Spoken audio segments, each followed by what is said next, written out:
Hi, I'm Miles Goldsmith, and this is my podcast, Game Design Hour, where I interview the people behind the video games you love. On today's episode, I'm interviewing Antony Johnston, one of the writers behind Resident Evil Village. Before I get into the interview, I want to let you know about today's sponsor, Hoffman's Woodstuffs. They specialize in the design and fabrication of custom furniture from reclaimed or sustainably sourced hardwoods. Their services include custom household goods and gifts for any occasion. You can find them on Instagram at Hoffman's Woodstuffs. And if you stick around to the end of the episode, you can find out how you can get 20% off your next order. So when did you first realize you wanted to work in the video game industry? Wow. I mean, see, I'm old enough to remember a time before the video game industry. I mean, it would be really easy for me to say when video games were invented. That's not strictly true because the first video games didn't need writers. I was 10, I think, when Space Invaders was, released. The game that made me realize, oh, this is something I'd like to do was LucasArts point-and-click adventure called Loom. Even at the time, it was an unusual game. It's still an unusual game. It is a point-and-click adventure, but there's no combat or anything. The puzzles aren't really all that difficult. It's about a young wizard who's trying to save the universe, as you do, but on a much less sort of, it's dramatic, but it's not grandiose. You use musical notes to cast spells and stuff, which is I always thought was a lovely mechanic. It's a very unusual game, which is kind of why there is nothing else like it. It wasn't that commercially successful, but it has a very cult-like following. You can get it now, I think, on Steam, get a remastered version. And I would recommend people do that. But it was one of the first games I came across where the story was so obviously the focus. That's what they made the game, to tell the story. And I'd never really come across that before in a game. As a writer, obviously, as a sort of young budding writer at the time, that really intrigued me. And that was what made me think, oh, this is an industry that I could enjoy working in. This is something that I would like to do. It took many, many years after that. And there were many other games in the meantime, which I enjoyed the narrative of, and sort of played for the story, as they say. But that was the first game. And I would have been late teens or maybe early 20s, I think, when that came out. So yeah, for quite a long time. How did the idea for Resident Evil Village first originate? Oh, well, that is not a question that I can answer for you. So when I was brought on board Resident Evil Village, development had already been underway for, I think, about a year. I mean, I think they knew they were going to make, a Resident Evil 8 as soon as they'd finished Resident Evil 7, and maybe even before they'd finished making Resident Evil 7. I do know that just from reading interviews myself with the developers and from talking to the guys while we were doing it, I know that they had decided that they wanted to make a bigger game, make Village a much wider, physically bigger scope of a game than 7 was, but keeping the first-person perspective because that had been so successful on 7. And, having this village setting, that had always been on the cards. As I say, I can't tell you exactly where the initial spark came from. Somebody high up Capcom, I assume, some senior producer. And anybody who knows games will tell you this is absolutely normal.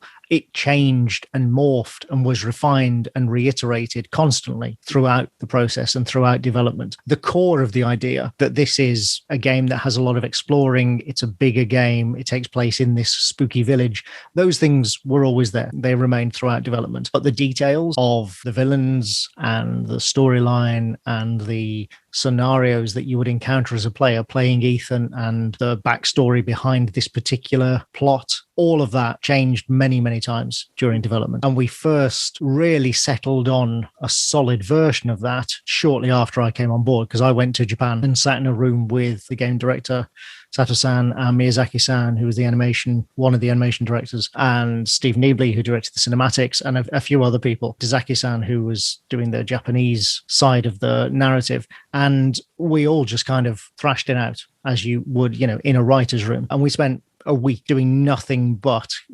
brainstorming ideas for the story. And even that, what still changed, it still changed even after that. For the 2 years after that initial week-long brainstorm, things still were altered and morphed and changed throughout development. But it was at that time when the ideas really started to solidify and we started honing in on what the final game would be, narratively speaking, anyway. Did the levels come before the story? Were they like, here's the levels, write a story around the levels? Not precisely, but there were some ideas. There had already been, like I say, about a year of development at least. And again, this isn't uncommon in games at all. There had been some development of the levels. Some of the design for the levels had been created, but not all of them. And when I say design here, for people who may not be familiar with games development, design doesn't necessarily mean making the models of, the environments sort of thing. It can literally mean just the idea for what a scenario will be, what a level will be, what an environment will be. So there were ideas for some of those. For example, I know that the Angie level, the haunted house level, as we called it, the idea for that was there even before I came on board. I don't know how much solid development had been done on it before that time, but the idea of it was certainly already there. And again, that's not unusual in games development. And there were definitely levels, areas, environments, scenarios, call them what you will, that were created after we had pretty much decided on the story. Sometimes because the story needed them, and sometimes just because occasionally game designers come up with a really neat idea and they want to put it in the game. And so, you just have to kind of find where it will fit narratively speaking. Again, that's, perfectly normal. On a game this size, anyway, it's always a mishmash.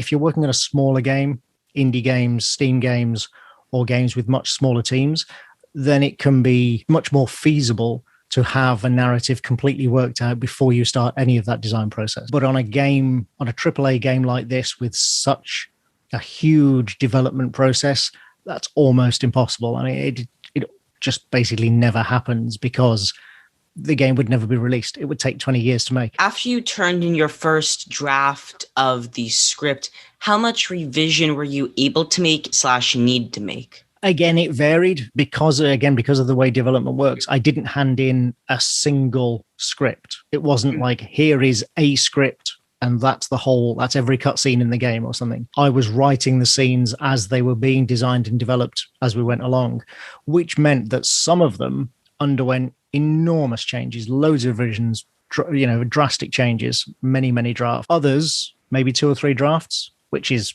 very, very little. That's nothing, And it depended where they were in the process, how fully developed they were, how much the gameplay in a particular scenario or level might change as well, because that had an effect. Sometimes if the scope of gameplay in an area had to be reduced for budgetary reasons or something, that sort of thing happens. Or sometimes if it was expanded because they decided, hey, actually, this is really cool and fun, let's do more of this, then that can change the needs of the cutscene. And here's one that a good example, actually. During that haunted house level that I mentioned, you'll notice when you play the game that there's almost no script in that particular level. There is almost no sort of scripted dialogue. There are, practically no cutscenes. There were originally, we originally wrote, I wrote pages and pages of cutscenes to take place during that level. And as development went along, we just realized, actually, we don't need this. That particular scenario works so well by itself and almost in a way is better without these cutscenes because, and again, I'm trying not to be too spoilery, but, it just adds to the atmosphere and makes it more oppressive and creepy.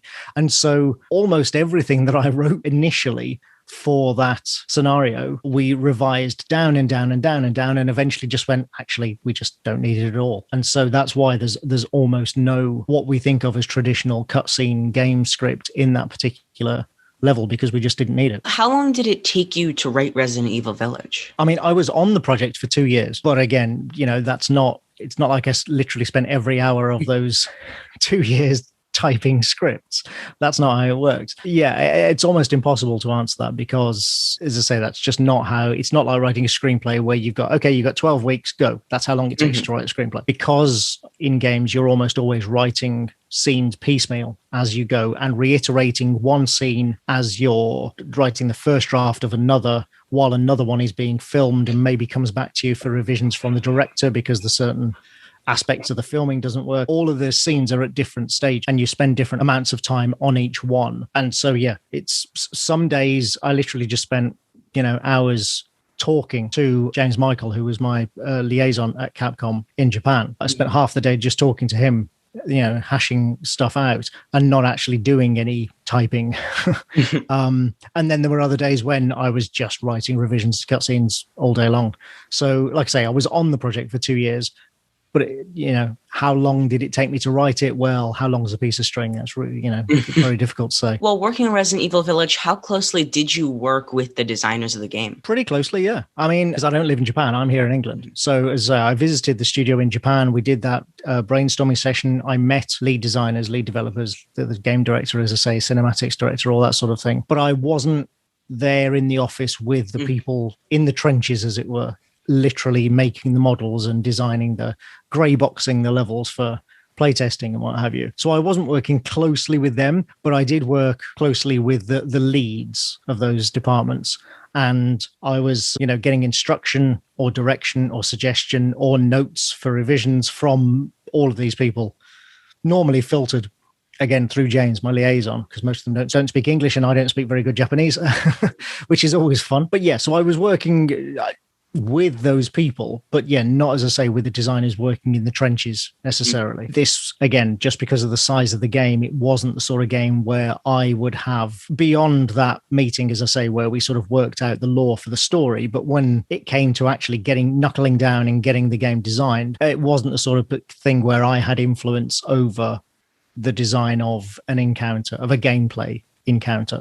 That was very much driven by the designers, and I would then respond to that as a writer. But also, as I say, I would also write scripts that would then give them ideas, and I was part of the team that came up with the lore and the backstory. So not involved on a day-to-day basis, but certainly it's there. Because this is a relatively new game, I have to say this, but we're entering the spoiler section now, so if anyone hasn't played the game, go play the game, come back, listen to the interview. So what was the one idea that made it into one of the early builds of Resident Evil Village that just ended up getting cut because it just didn't work out? I can't answer that.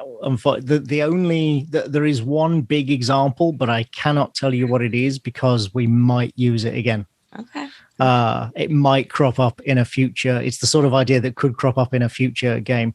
There were plenty of ideas that we discarded about, sort of where Mother Miranda came from, her background, her backstory, how she created the four lords, that sort of thing. We went through many different ideas for what the explanations for those things might be. None of them were built, I guess you could say. It's not like any of them were animated or filmed or even voiced before the final versions. I wrote a few of them, but they were only scripts. They were only just words on the page. We didn't get to the point of actually filming or building any of them out. Apart from, as I say, there was one idea, but I cannot tell you what it is. If it turns up, I promise, if it turns up in a future game, I will reveal that was the idea I'm talking about. But for the time being, I daren't. Capcom would have my guts. What's one of your favorite side stories or Easter eggs that you think most players might have missed while playing through the game? Oh, wow. There is one really obscure Easter egg, which I know a few people have spotted, but not many. There is a collectible, a treasure item, which you could very easily miss. It's sort of, you have to take a diversion off the main path, I think, before you get to Heisenberg's warehouse. And one of the artifacts you can pick up is Father Nicholas's angel. It's a sort of, religious figurine piece. And it's named for Simon Pegg's character in Hot Fuzz. He plays a character called Nick Angel, and it's I didn't do that. I should say that's not I didn't put that in there. I did not name that thing, but I know it's there. And a few people have found it and gone, hang on a minute, is this a deliberate Easter egg? And I'm like, got to have some fun somewhere, haven't you? Who is the Duke? He's able to be in all the Lord's houses untouched, even though he is helping Ethan out. There has to be some sort of interesting backstory behind the Duke. There actually isn't. There isn't. The Duke was very deliberately unexplained, and we left him unexplained. We didn't attempt to explain who he is or where he comes from, or sort of explicate him or spoon feed the player with those kind of things, because they're not really necessary. They're not really important. He fulfills a function and a role in the game, and that's his primary purpose. But also because it's okay not to explain everything sometimes. It's okay to keep a bit of the magic and the mystery and just be ambiguous and, not explain things. Let people come up with their own ideas and their own explanations. I'm sure there is probably already fanfic out there and headcanon trying to explain who the Duke is, where he comes from, and how he can do all these things. But we were not going to supply that for the players because we just didn't feel it was necessary. And actually, we felt it made him a more interesting and amusing character if we just never explained how he's there and why he's there. He's just there. He just is. So there was never any backstory that just didn't make it into the game? Just no. Never wrote anything? No, we deliberately... We contemplated writing it. Like I say, I'm not saying that we didn't talk about whether we should try and explain why he's there, but we ultimately decided no, we're just not gonna bother. Hey, sorry to pop in here, but I want to let you know about today's sponsor, Hoffman's Woodstuffs. They specialize in the design and fabrication of furniture made from reclaimed or sustainably sourced hardwoods. Their services include custom household goods and gifts for any occasion. You can find them on Instagram at Hoffman's Woodstuffs. And if you stick around to the end of the episode, you can find out how you can get 20% off your next order. In the haunted house level, there's a lifelike doll of Mia. Is there any story behind that players might have missed while playing through, or that was cut? Because I know you said that you had a lot of cut scenes and stuff that you cut from that level. It's not so much that we had something that was cut regarding the Mia doll. I mean, I think even in the script that I wrote, we didn't actually explain how it got there, but the implication was always that it had been made by the owner of the house. It had been made by the witch, as we called her during development, because she made these dolls. She made Angie, obviously. So it was always the implication that she had made this doll as well. The question was always, why would she do this? And that came down to this this business of sort of inducing nightmares in bringing out people's worst fears and bringing them to life and that sort of thing. This was more game design really than narrative. There was talk at one point of actually having flashbacks during that section with the doll. So animating, having what seemed like a normal flashback between Ethan and Mia, except that Mia would be played by the part of the wooden doll, which would have been creepy as hell. Obviously, ultimately it was decided, I wasn't party to that decision. Ultimately, it was decided not to do that. But yeah, it is literally just a sort of a stand-in for Mia and a literal projection of Ethan's feelings of guilt about not being able to protect her from Chris at the start. On a similar note, is there any backstory behind that giant baby slug thing in Angie's house? Not backstory per se. I mean, again, it's a manifestation of fear because the whole game is about, centers around Rose being kidnapped and Ethan trying to rescue her. So it's, again, this is why I always refer to that level. It's the most Silent Hill that Resident Evil has ever got, in my opinion, which I don't think is a bad thing at all. I'm a big fan of Silent Hill. And it feels Silent Hill because it is, like I say, the whole of that level is about taking Ethan's fears and guilt and his own, recent trauma and projecting it and creating these living nightmares out of it. And yes, the giant baby slug is obviously, one of those things because he's worried about what will happen to Rose. Subconsciously, maybe he knows that Rose is a little bit different, as we obviously find out, at the end. And so, yeah, that all manifests in probably the most genuinely terrifying monster I have ever come across in a Resident Evil game. It's one thing to be sort of like big and gross and have big fangs and all that sort of thing. Yeah, that's scary, but nothing matches that hideous slug baby thing. Oh my goodness, that is just... Oh. Yeah. The big reveal at the end of the game is that Ethan died 3 years prior and is now mold. How did that idea originate? This will sound like a cop-out. I genuinely don't recall when we first came up with that idea. I don't think it was my idea. I'm not trying to take credit for it. I don't think it was me. I think that was Sato-san who came up with that. But even then, I might be wrong. I genuinely don't recall. This happens sometimes. It's a funny thing. And not just in games, in all sort of narrative creation. There's a time before an idea, there's the idea, and then there's the time after the idea. And sometimes these ideas are so strong so good that once they've happened, it's really difficult to actually remember a time before you had that idea, before that idea existed in the world. And that was one of them. And like I say, that happens in all creation in my experience. But the reason I mention it here is because now that I think about it, I actually can't even remember whether that idea was already there before I came on board the game or whether it was something we came up with afterwards. And I like I say, I'm not trying to cop out or something. I genuinely don't remember. You got to remember, this was 3 and a bit years ago, that I started work on that game. And I haven't worked on it now for, over a year. And I'm an old man, so my memory isn't as good as it used to be. You can cut me some slack. But yeah, it certainly is an idea that we had or that had existed for a long time. Once that idea came into being, everybody was like, yes, that's it. That's the direction we're going in. That's what it all means at the end. Because it was such a good idea. It's so strong and it ties everything together with Resident Evil 7. It's such a satisfying way to bring Ethan's story to a close and sort of, square the circle and just bring everything together at the end. I like elliptical stories. I'm a big fan of stories that kind of end where they began almost, or have, where the end has parallels to the start. And that's really difficult to do in games just because of the nature of how narrative works in games. But I felt that this was as close as we could get. So yeah, I thought it was a really, like I say, I know that I didn't come up with it. I'm pretty sure I didn't anyway. It never felt like my idea, but I absolutely loved the idea. I thought it was fully on board. On a similar note, were there any alternate endings that were tossed around before that? Yes, but they all more or less came down to the same thing. They were all the final battle was always going to be Ethan versus Mother Miranda. Of course it was. That was never really in question.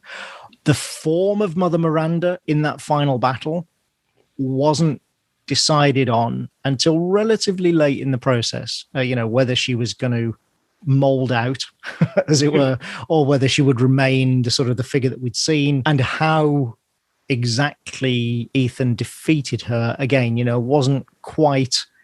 It was always going to be him sacrificing himself for Rose, taking out Mother Miranda and by killing himself at the same time. But again, the details of it did change. Whether or not Chris was there was a question that wasn't really resolved until a bit further along in development. Chris was always going to be in the village, no question. But whether he would be present at the end with Ethan was, something we went back and forth on.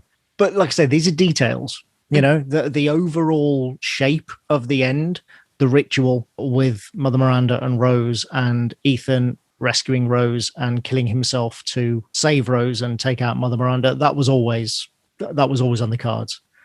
How could you end it any other way?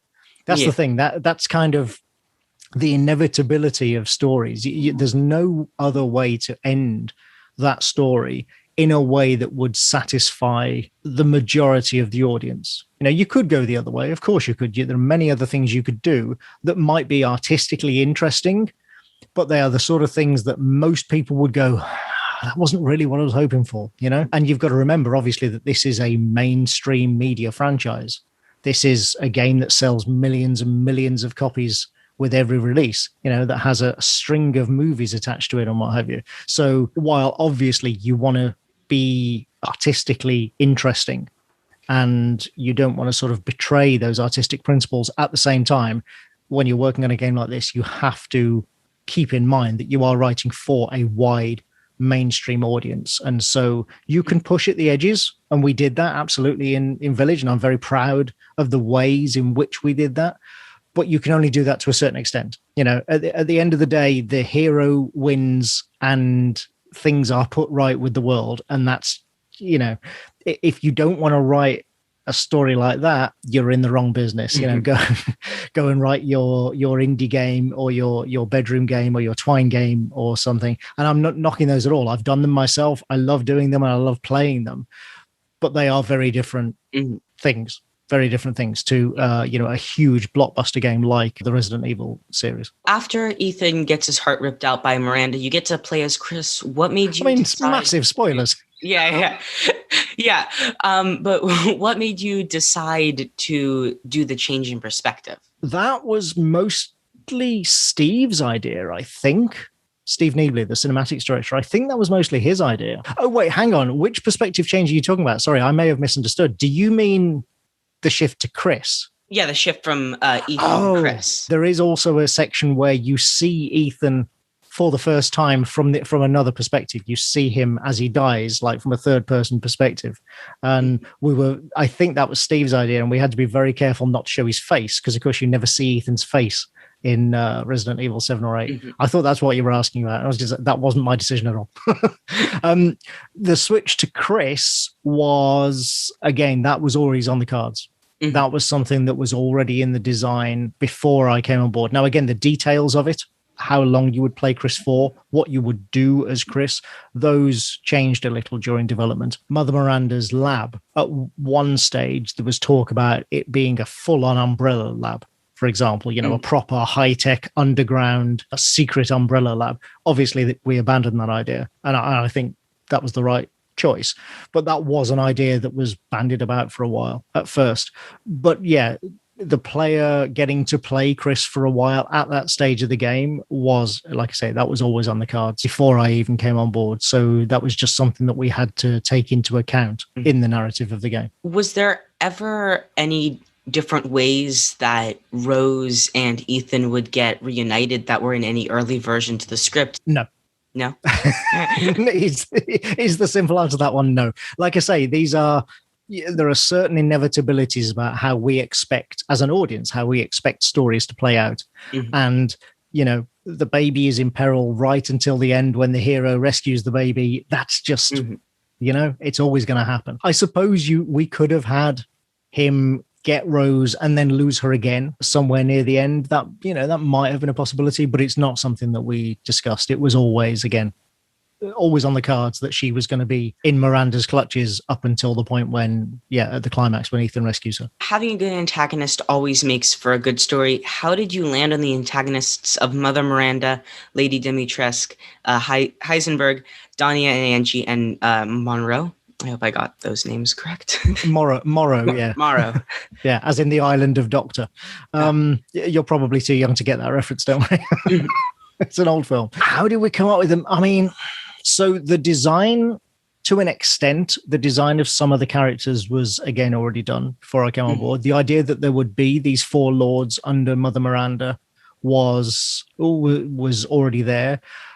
I think she may have just been called Miranda, actually, at that point. I think I called her Mother Miranda. Again, this is one where I'm a bit fuzzy. I think it was me, because we wanted to make her this figure of worship.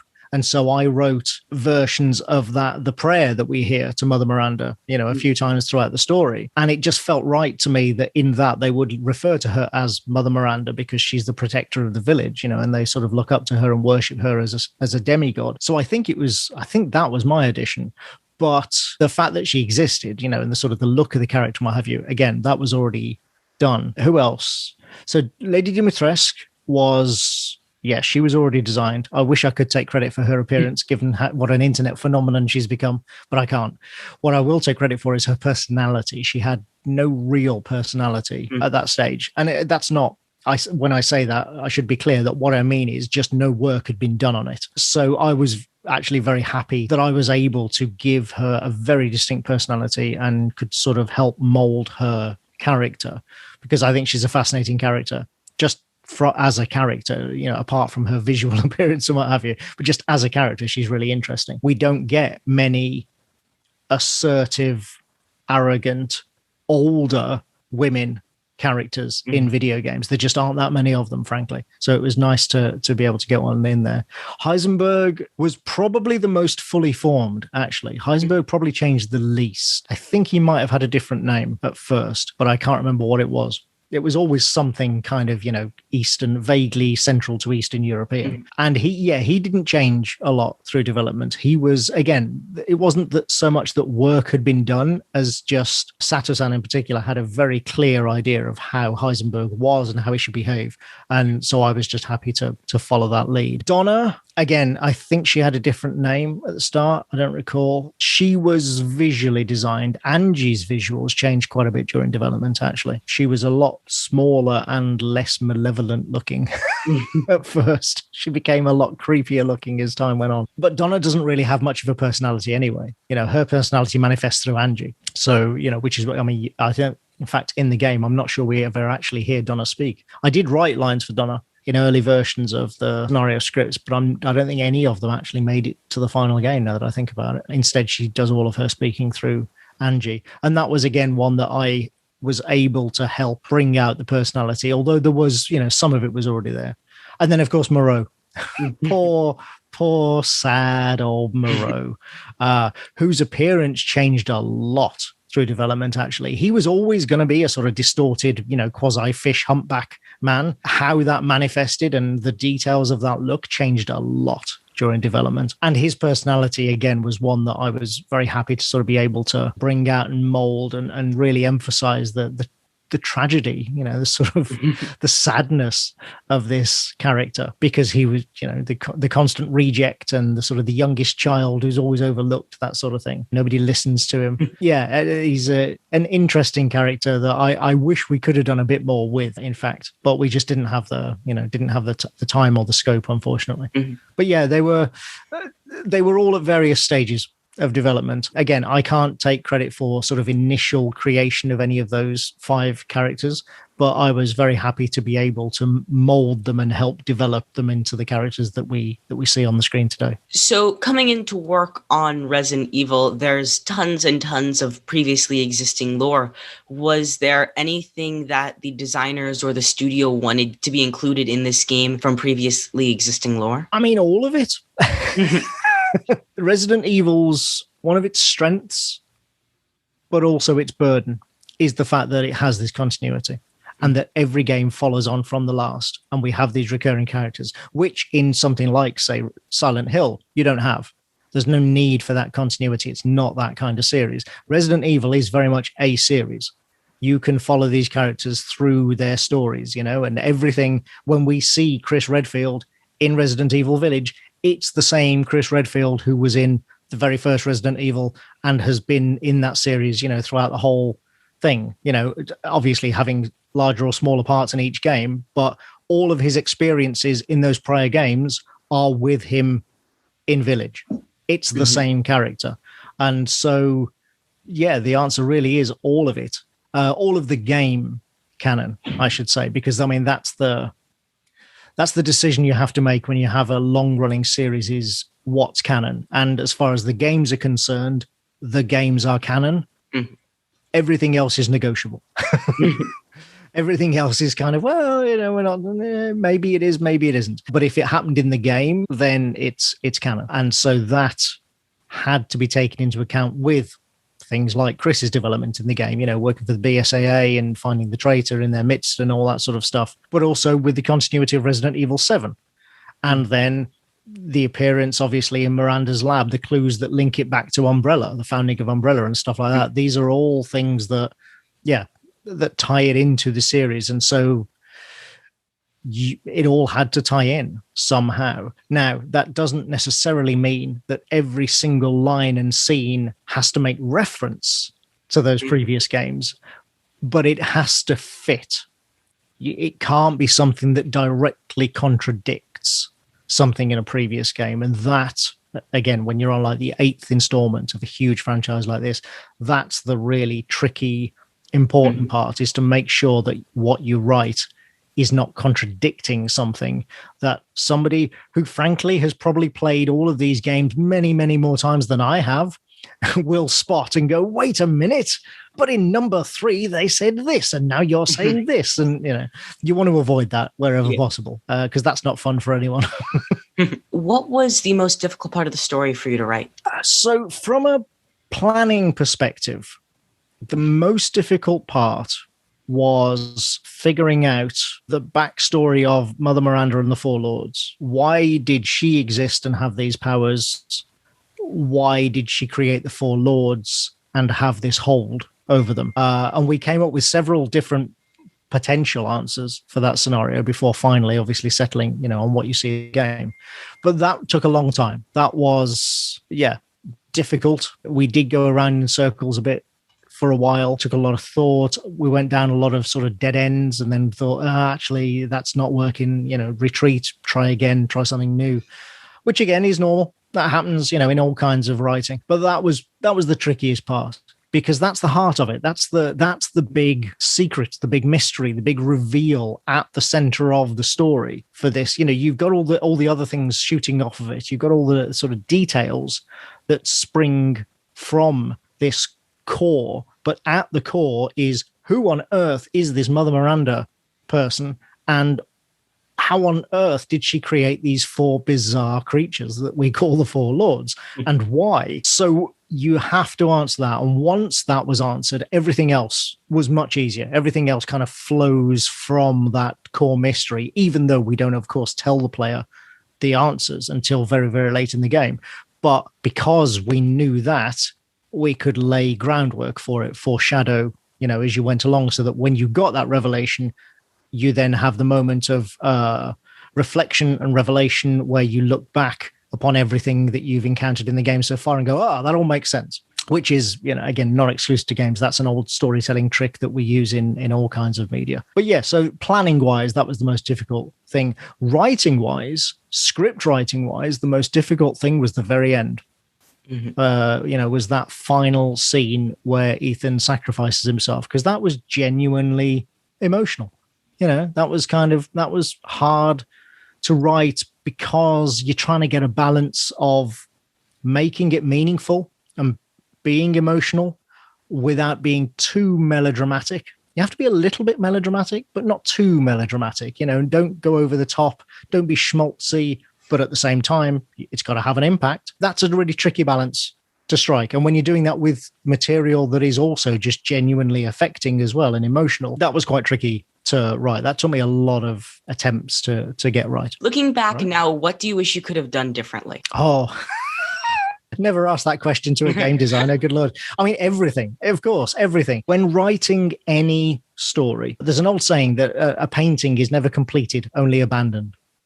And it's the same with stories as well. No writer is ever truly happy with the book that gets published, or the game that gets released, or the film that gets shown. We're never fully happy with it. We're always looking at it and going, that could be better. I could do that be better. I'd like to have another crack at that. And the same is true of Village. The difference, or quite often the difference with games, is that a lot of that is not in the writer's control. Mm-hmm. It's such a collaborative medium, and there are so many other people involved in making these games and in implementing the narrative. It's just a cutscene alone. There are so many other people involved besides the writer that it's impossible, almost impossible, to keep going. It's not like films where you can go, right, take 33 and you'll get it right this time. That's just not how it works in games. And then, of course, you've got to combine it with the gameplay, and right up until the last minute, you don't actually see the two together as a complete game. Games is very much one of those things where it's not until very, very close to release when the whole thing exists as a finished game. And at that point, it's way too late to do anything about it. So they're all, and again, that's normal. It happens on every game. Every game I've written, I play it back and I'm like, this scene could have been better, or I could have done this better, or I could have tied this scene into this part of the gameplay better, or whatever.